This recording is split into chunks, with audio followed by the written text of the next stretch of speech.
Well, just in a few minutes that we have tonight together before you go out into your other rooms, just wanted to bring a word of encouragement. It's great that we can get together and spend time together. When I look around this room, like this is sort of where the action is, right? It's where it happens. It's where each of you in different ways have really significant roles in the life of the church. And sometimes it's hard for us all to get together. And this isn't all of us, by the way. There's around 450 people that fulfill around 650 roles in the life of the church. So again, this is a portion of us. But isn't it wonderful to be together? And I want to say to you, I want you to hear very clearly right at the start of 2024, thank you. Thank you for who you are, firstly, and thank you for everything that you are going to put your hand to in this year. Some things you've already planned, and they're going to be great. And then there's a bunch of things that we don't even know what's coming yet. And yet, by God's grace and with His leading, we're going to walk into what He has for us. And as I was praying for us, who serve here at Clovie, at Quench Cafe, Pathway, Treasured, when I think about and was praying about the thanks that I wanted to bring to you, I felt like God wanted to be really specific in that. And it was a thank you around the unity that's present in the life of the church at the moment. There's a really strong unity of purpose, why we exist, and that is really strong. And I want to say thank you for that, because that just doesn't happen. It's cultivated over many years, and it's cultivated because people put maybe their own agendas down and they pick up God's bigger agenda and they walk towards that. Maybe because people have chosen to forgive another person, even if they didn't ask, for your forgiveness. And you said, I'm putting that aside because there's something more important at play. And the unity in the life of the church is really strong. And that starts here with our leaders and our key volunteers. And I want to say thank you so much for that. I really feel like God wanted to say thank you because the heart in the church is good. There's a really good heart in the church at the moment. And that's a wonderful thing. And this theme for us going into 2024 of going deeper with God, having the heart right to be shaped by Him is so very important. And I just want to say thank you. Thank you for cultivating your own spiritual formation. Thank you for placing yourself before the Lord on a daily basis and asking God for you to become more like Jesus and going through that process of sanctification in your own life personally and then bringing that collectively to what we do here at church. And that is just such a beautiful thing. So I want to say thank you for the heart and for the unity. And I also felt like God wanted to thank you tonight for how you represent Clovercrest in the community. He wanted to say thank you for how you represent the gospel and how you represent our church, that we all love and that we all serve in the community. So I just want to say thank you for that.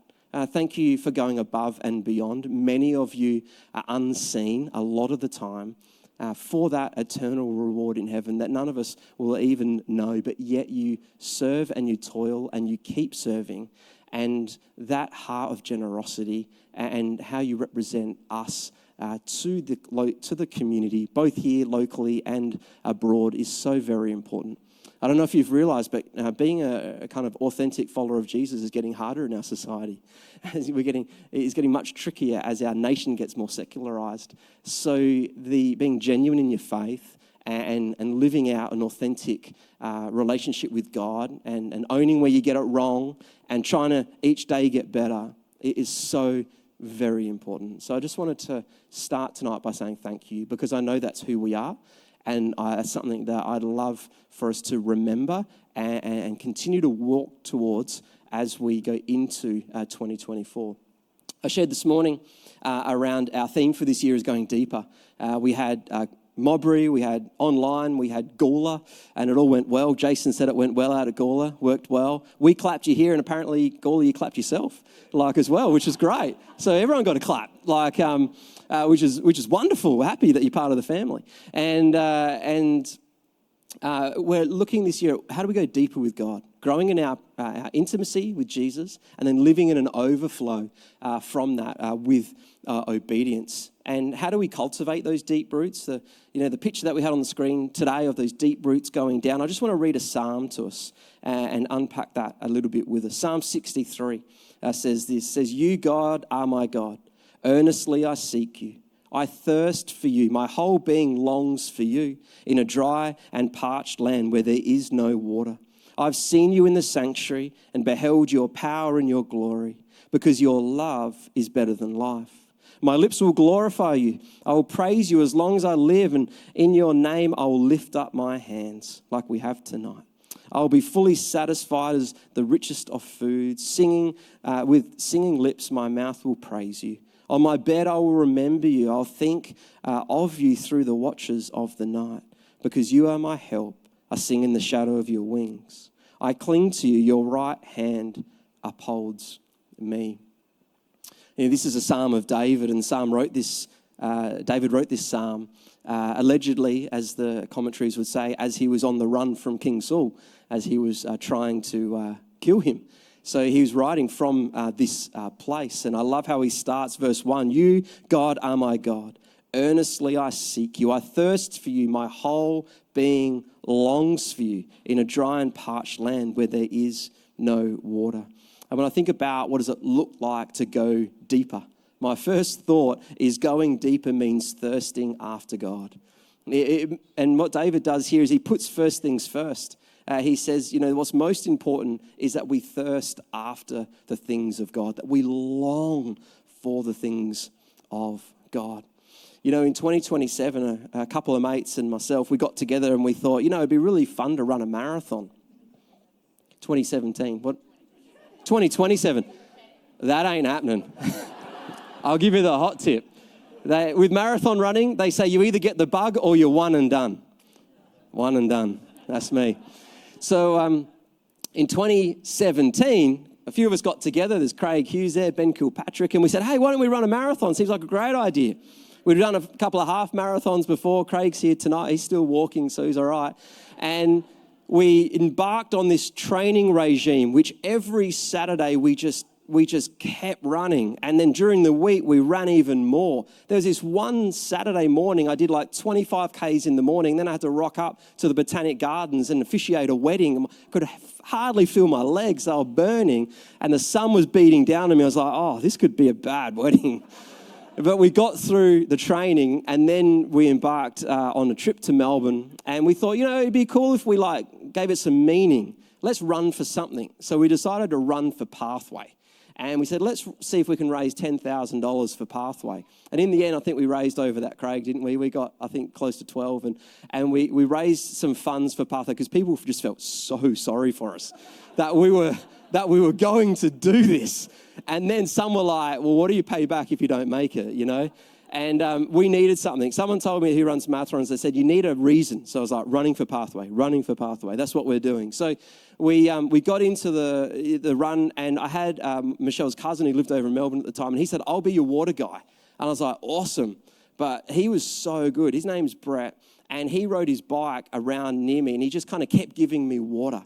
And he just gave me so much water. And I tell you, the run's going okay until you get to that 30, 32, 33, and then you're just sort of hallucinating and you don't know where you are or how this thing's even going to finish.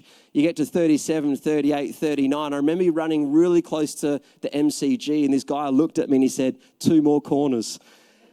I must have looked pretty bad because I was just trying to get to the line, and then somehow you get into the MCG, you're in this coliseum, this cauldron, and then you get all this energy and you finish the race really well, and you look like we did in that picture.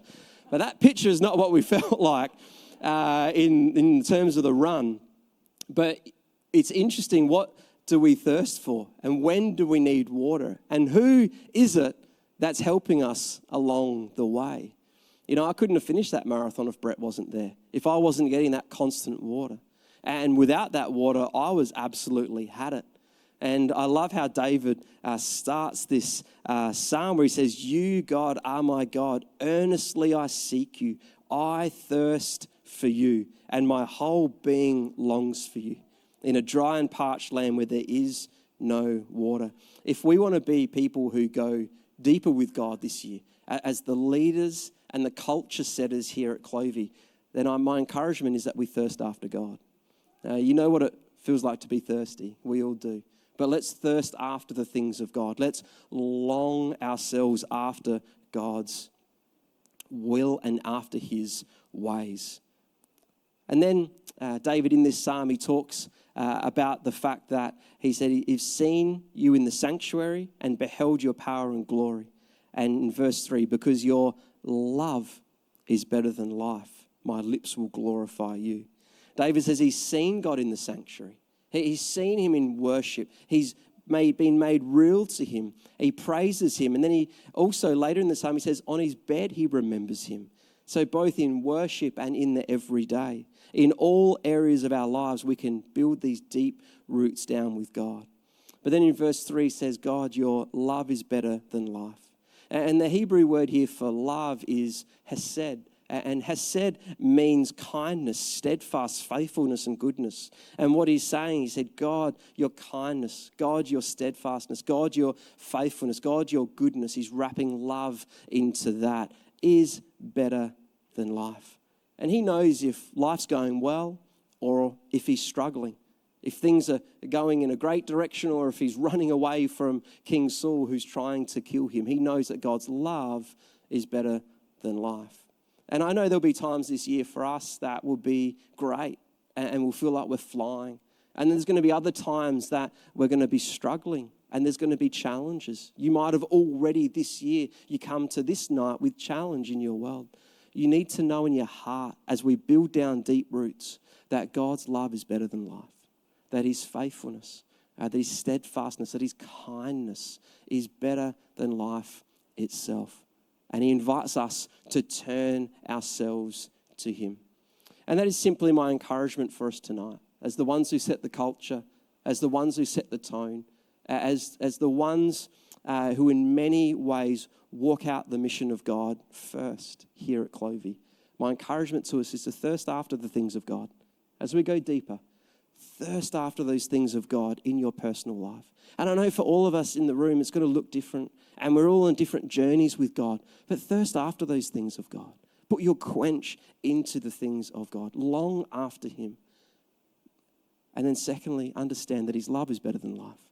His faithfulness, his steadfastness, his kindness, his compassion, his mercy in our lives is better than life. And it's as we understand that his love is better than life and we go deeper in that, the truth is that we'll thirst after him more and more and more. So I just want us to take a moment now before we go into our groups. Just if you can grab your communion that you brought on the way in. If you don't have any, just pop your hand up. This is for everyone to participate in. I just want you to take a moment and ask the Lord now. Ask him, God, am I thirsting after you this year? Is that something that is real for me? And God, how can I know that your love is better than life? Because we understand God's love through the person and the work of Jesus. And we thirst after him because it is Jesus himself who invites us to come to him. He's the one that invites us to come to him. He says in John 4:13-14, Jesus, with the engagement that he has with a Samaritan woman, he says, everyone who drinks this water will be thirsty again. But whoever drinks the water I give them will never thirst. Indeed, the water I give them will become like a spring of water welling up to eternal life. So I just encourage you to come before God now with the bread that represents Jesus' body and the juice that represents his blood, his great sacrifice, and just ask him in the quietness of your heart, God, am I thirsting after you? And if not, how can I more this year? And do I live in the truth that your love is better than life? Just take a moment of reflection before the Lord now.